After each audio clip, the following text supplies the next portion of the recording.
Musta po sa inyo? Tago niyo na ako sa pangalang Roldan. Gusto ko lang sana magbahagi ng kwentong katatakutan.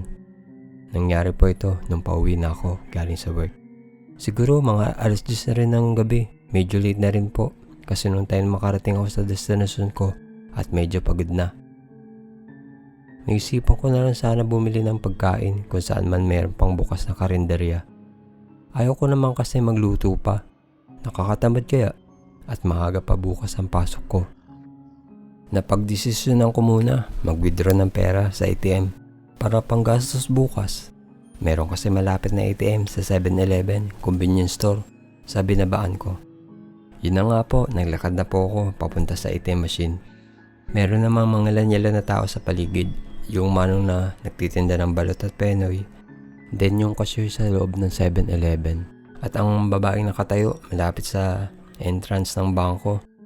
Siguro naghihintay ng sundo, naka-uniform pang work.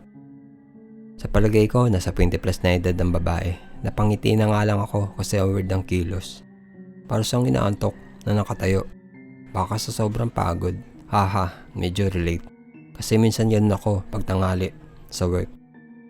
Yun na nga, nakalapit na ako sa ATM para maka-withdraw na. Pero bagay ako pa rin sinusulyapan ng babae. Na-curious kasi ako kung ano itsura niya. Baka matipuan ko. Single kasi ako. Alam mo na, baka makadiskarte at makapagkilala. Ganun pa rin siya, parang inaantok. Mga 6 feet rin layo niya sa akin mula sa ATM machine. Lumabas na yung perang winidraw ko. Then binilang. Siyempre, baka kulang. Napansin ko na palapit sa ATM machine kung saan ako nakatayo. Pero parang may mali sa babae. Medyo paika siya maglakad. Naisip ko, di talaga siya inaantok. At nang time na ilalagay ko na yung pera sa wallet ko, nang biglang, Tulungan mo ako. Kailangan ko makauwi.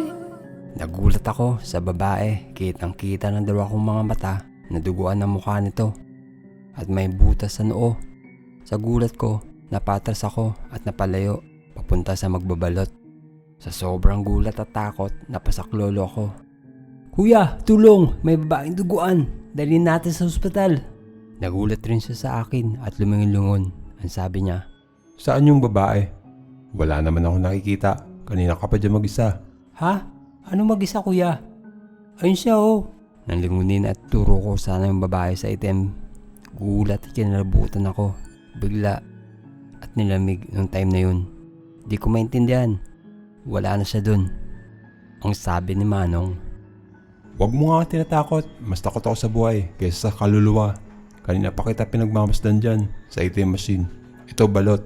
Baka sakali mo wala takot mo. Jesse, 8 pesos lang. Namputya naman oh. Nabentahan pa ako nang wala sa oras. Sabi ng isipan ko. Ayun, napakamat na lang ako sa ulo ko. At napagdesisyonan, bumili na ng fried chicken sa 7-Eleven. Kasi meron na rin kasama yun na kanin. Di na rin ako mapagod magluto. Sir, isang order nga ng 2 pieces ng fried chicken with rice at isang mineral water. Ang sabi ko sa cashier, nagugulan pa rin sa nakita ko sa ATM. Nang biglang sinabi ng cashier, Sir, nakikita ko rin yung babae kung minsan nakatayo malapit dito sa labas ng store. At sa harap ng bangko, kung minsan palakad-lakad at paika-ika. Hindi naman siya nananakit. Nabalitaan ko meron daw pinatay at pinagnakawan dito. Mga 2 months ago, balik kasi sir, mga almost 2 months na rin ako dito. Yung nauna sa akin, nag-resign na dahil sa phobia. Sa krimen na nangyari nun. Tulad mo rin ako, malakas ng pakiramdam sa mga bagay-bagay na ganyan. di ko na alam kung ano at paano ako mag-react noong time na yun. Nagpasalamat na lang ako sa cashier at kinuha na lang yung order ko. Nung malayo na ako sa 7-Eleven, nilingon ko ulit at naninag ko ang babae na nakatayo ulit sa labas ng 7-Eleven. Wala, binisan ko na lang ang lakad ko, pauwi ng bahay. Grabe lang, hanggang ngayon naalala ko pa rin ang mukha ng babae hanggang sa pagtulog ko.